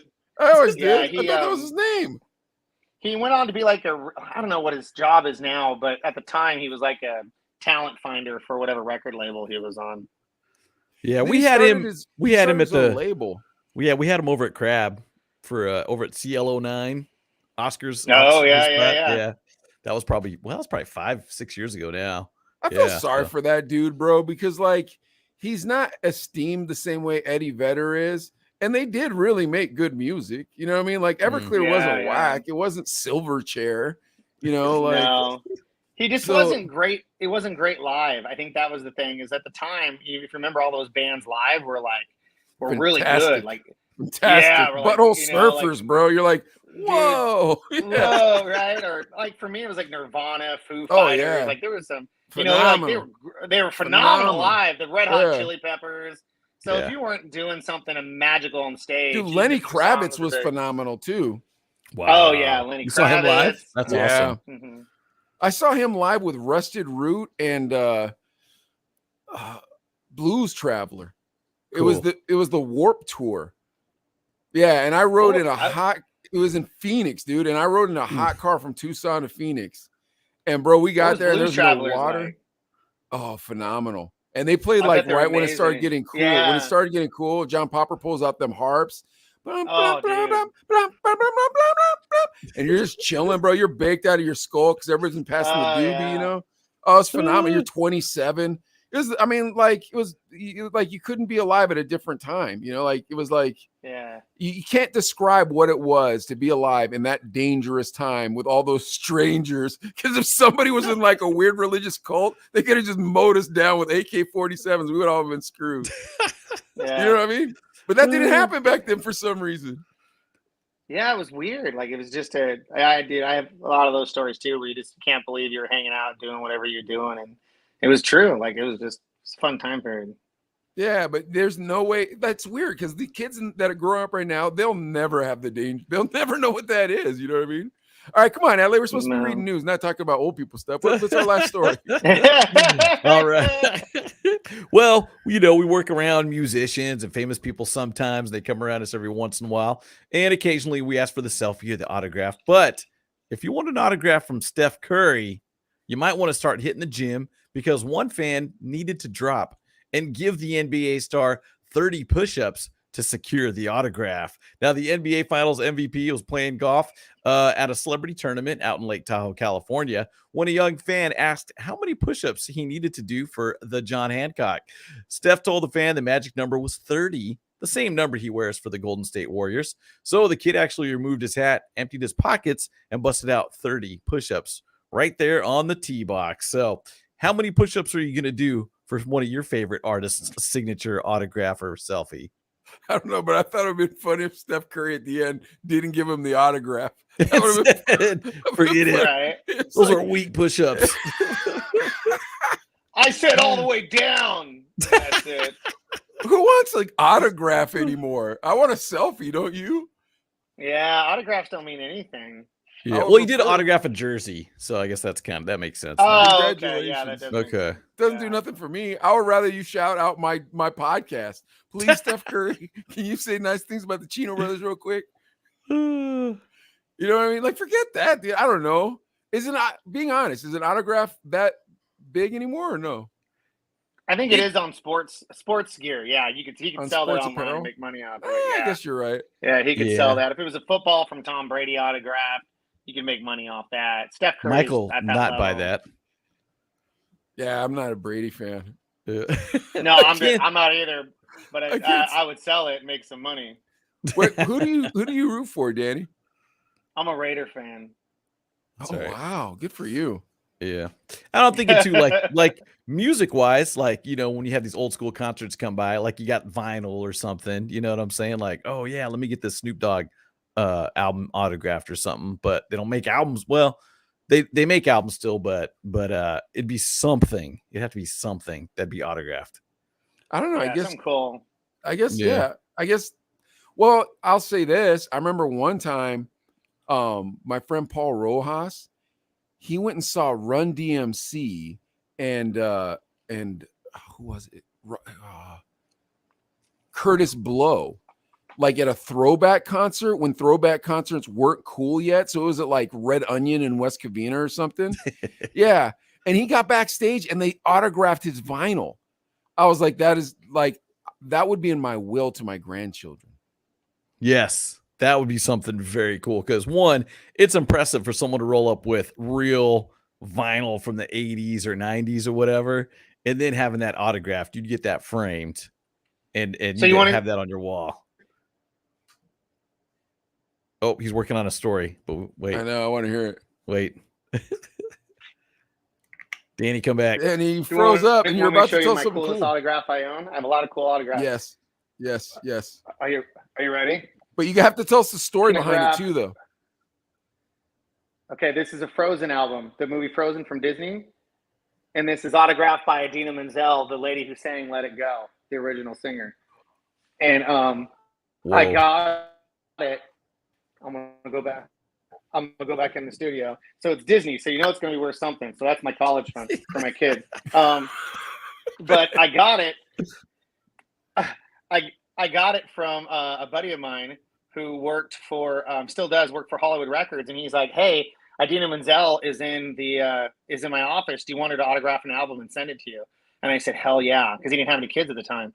So they sent it to me, and I framed it and put it on my wall. So dude, that's like having an Elton John Lion King signed album or something, you know, like because that movie Frozen was freaking massive. So I don't know how much it's worth. It's probably not worth anything, but in like 50 years, it could be worth something. So that's kind of like the only thing I have. I'm like, don't get into Bitcoin. Don't get into Bitcoin. No, I've never got into Bitcoin. Anything that takes me more than $20, I won't do it because I don't have the money to gamble on stuff like that. So I'm like, I could have had a teriyaki chicken bowl for that. So I don't think I want to. Dude, slap an NFT on it, bro. That'll save. That'll make it worth something. Yeah, and whatever you do, don't spend too much time around Asian people. They like to gamble. So don't let us rub off on you, Danny. Don't let us rub off on you. I could turn that $20 into $40 at the casino. Oh, right? All right, hold on a sec. So who have you ever met, Danny? Because you've met some really cool people. Who have you ever met that you just thought was going to be a tool? But then when you met him, you were like, this person was really nice, and now I feel rude for thinking they were going to be a tool. Oh, I have a picture with them on my wall. Carson Daly. Whoa, that is a good answer. That is the perfect answer. Hold on. Don't move because I don't want you to freeze up because I want to hear the story. Please. Yeah. So I met him in Vegas, and I was when I was in Fresno, they sent me to do this radio. They used to do a radio summit there where they bring all these famous people in. So like everybody was there. It was like Charo, Hulk Hogan, the cast of all these Real World, Malcolm in the Middle, Chingy, Duran Duran, Charo and Duran. This is the weirdest. Dude, it was crazy. Like it was like everybody. It was like, and they bring you to this table, right? And Michael McDonald, they interviewed him, like all these people. So I have pictures of all of them. Anyway, so I'm out there getting a drink. This is when I used to drink. And I go to the bar and Carson Daly's next to me. And I was like, oh, it's Carson Daly. And I was like, hey, man, what's up? And I was expecting him to be like, screw you. I don't even care about you. And he's like, hey, what's going on?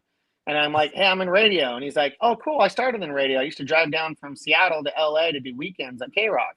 And I was like, oh, seriously? And he's like, yeah. So we sat and he bought me drinks and we talked for like 2 hours. And coolest dude. And then he's like, I'm going to this private VIP party over here. Do you want to come? Paris Hilton's going to be apparently DJing, which was a new thing at the time. And she's got this new song called Something in the Stars. Something, I forget, something. It was like a single. I remember the song, yeah. Right. And he's like, do you want to come and hang out? So we get to the door and the guy's like, we can only let you in and not him. He's like, what does it matter, man? Just let me and my friend in. And then the guy's like, okay. So he let me in. Wow. And that was it. That was Carson Daly. Like he was the coolest, and I thought what was that party like, dude? Don't skimp out. Come on. It was a lot of famous people, but I'm horrible with famous people, so I don't know them, and like they'll tell me, and they like my wife will make fun of me all the time because I don't know, I don't really know. So I know there was a lot to people there. I know it's Paris Hilton because they told me. What year was this? What year is this? 2013, 2014. Probably. No, it was like 2000. I feel like even earlier than that. Like 2004, 2006. I was in Fresno at the time, and I have a sheet that they put a sheet over my table, and I had all the artists autograph it when it came up. Like William Hung was popular, if that gives you an idea. So that was 04 sounds about right. I lived off of his fame for a while. So yeah, good for you. Yeah. So this is how bad I am with famous people. At that event, they had all these like after parties. And I see Mario Lopez and Danny Bonaducci, and I'm like, I need to get. I'm like, dude, Mario I gotta get a Lopez and Danny Bonaducci. They were chilling together. Oh, word! And I'm like, I gotta get a picture with them. So I go up and I go to this little guy that was next to him, and I'm like, hey, dude, because I had a little disposable camera, right? And because this was before like selfies and stuff, and I said, hey, dude, can you take a picture? And he's like, of what? And I go, of me and Mario Lopez and Danny Bonaducci, just real quick. I'd really appreciate it. And he's like, okay. And he takes a photo. And in the photo, I have it on my wall. They're laughing like super big, like almost like they were happy to be taking a photo with me, which was weird when I developed it. Anyway, I figured out why later that next day, because that little guy asked to take the picture was Usher. So I pushed Usher out of the way and I asked him to take a picture of me and Danny Bonaducci and Mario Lopez. I didn't recognize him. I didn't know. So he was the one that took the photo from my disposable camera. And then later at the award ceremony, like he was on stage and I was like, oh, that's that little guy that took the photo for me. And I was like, oh crap, that's Usher. Oh my gosh. And everything kind of clicked. And he was already famous at this point. Yeah, but I used to very famous. People. I mean, I don't very famous. Like I knew how to spell his name from the song, it's the USHERYA. Anyway, Dude, I didn't know. What if like Charlie D'Amelio or what's that dude that your kid watches, Adelaide? Flamingo? The other guys? One. Yeah, the YouTube guy. What's the one? The big one. Mr. Beast? One. Mr. Beast. What if Mr. Beast came up to you? Would you know who he was? I don't even know who that is. Okay, good. Now I don't feel that bad. All right. He's a YouTuber, like a super famous, huge YouTuber. Yeah. What do you talk about on a current morning show then? Because like there's nobody famous anymore. Like you have to dig through the crates to find stories, I guess. Yeah, it's not that no one's famous. Everyone's famous. So it's like everyone's famous. Everyone's got their own reason why they're important. You'll see someone die, and it's no longer like it's really sad. Sarah died. It's like TikToker with 20,000 followers died, and you're like, that was their claim to fame. That's all you need is 20,000 followers, and people will be talking about what you when you're dead. And we can buy them. Adelaide, we've been running the wrong scam here. We're doing all this hard work. Yes, we won't get likes though. Got to pay extra for like. TikTok, you can pay promotion, and for $100, you can have a video with like 100,000 views on it and likes and everything. You can do all that. I yeah. tried, man. It didn't work very well for me. But well, you have to. It has to be something that's already kind of doing okay anyway. I know. So and they won't let us. They won't Mike let us had make one fun of the government. one really viral TikTok. Well, so I got kicked off TikTok on my Tiny Box account because I was just like, bro, I just want to say whatever I want to say. So I just was like making fun of Rachel Levine and like making fun of our governor and like, dude, just like making fun of Tom Brady, making fun of Jake Paul. Who else I make fun of? I can't remember. But dude, if I didn't like him, I just make fun of him and like say real horrible things about him. Then I put up this video of these two dudes washing this horse's wiener. And I cut it. I'm like, it doesn't matter how bad you think your job sucks. Those guys' job sucks worse. It got 10 million. It got 10 million views, dude. And then TikTok kicked us off. Yeah. Yeah. Did you get it back? No, dude. I had to start a new account. Yeah. Yeah, dude. Yeah, like there was a guy here locally that's got like 2 million followers on TikTok, and he got kicked off twice because he was real political, and he lost all of it. Oh, and dude, that would hurt me so bad. Yeah, he was real depressed, and it was like emotional for him. And then he got it back, and it just wasn't the same. It was just, yeah. So it's like TikTok will throttle you once you're on their blacklist. If they don't want you anymore, they'll throttle you, and that's how they get you. Everybody has something go viral once. Everybody on TikTok, they're like, man, I had one video I saw, and then that's it, right? And then the rest of it, it's like when we were starting and at Tiny Box, we were banging, but it's because we were saying things that 9-year-olds wanted to hear. You know, a bunch of cuss words and making fun of grown-ups and stuff. You know what I mean? Making fun of the government, making fun of Trump. Fart jokes. Like, oh, yeah, this is so funny. Yeah, making fun of a lady with a wiener. Like, all that stuff's like, oh, this guy's hilarious. But TikTok was like, hey, man, stop saying that stuff. I'm like, man, they only told me once. They must not really mean it. Let's do it again. Or let's just repost what they just took down. Like, we're doing all that stuff, bro. It got to the point where, like, I was stitching I would stitch their advertisers. And the advertisers wouldn't let you stitch them. So I would bootleg the video, and then I put it through a video editor. So when stitch them start bagging on their advertisers, I was just trying to get kicked off. I was like, let me see how far this can go before they kick me off. And then they will eventually kick you on. Yeah, they did. It was funny though. All right, man. We should wrap this up. Danny's got work to do. Yeah, Danny, thank you so much, man. We really appreciate it having you. Hey, can we get him to do a shout out real quick? Well, hold on, Danny. Where are you at? Why don't you give out to the people where you're at on social? I'm on Instagram, TikTok, all of it. It's all DJ Danny Hill. My Instagram got hacked, so I had to start over. So my Instagram is the only one that's different. Is DJ Danny Hill 1. My Instagram account, I had 47,000 followers, and I lost it all overnight. So that's started over. So now I'm up to, I think, 2,000. So anyway, there's that. Instagram, yeah. That's rough. Instagram, Facebook, all the rest of it. Wait, what happened? What happened to it? It got hacked? I got hacked. So if I got hacked by it was a guy in South Korea, because I saw the email address. And they started posting, I think it was like some sort of spam, and then it got flagged. And then I went in to go, hey, I need my account back. And when I contacted Facebook, they said, we can't help you. Whatever was posted was so horrific, they didn't want the account to come back. Man. So I was like, I kept like emailing Facebook, please, please, please. I have like 38 email responses of, Facebook going, we understand how upsetting this is, but we're not going to reenact it. And they don't have customer service. There's nobody you can call. Like, I encourage you, Google Facebook customer service. No, I'm saying, why don't you holler at all your followers and tell them to email Facebook for you? I gave up. There's no way to get a hold of them because you can't have that account. You have all his followers do some sort of a Facebook thingamajig. I'm not a real Facebook friend. I don't know a lot about Facebook. Where they make it go viral, where they say, get Danny his page back. I don't know. I don't think it'll work.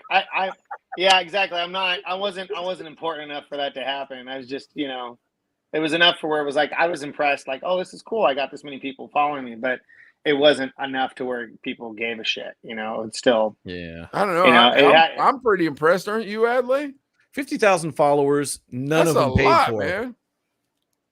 Yeah, it was. I did that all on my own from doing different viral videos, and because after every now and then something will hit, but it sucks because it's real emotional. You have something hit, and you're like, this is great, and then you'll have like 30 do nothing, and you're like, damn it, what was so funny about that one?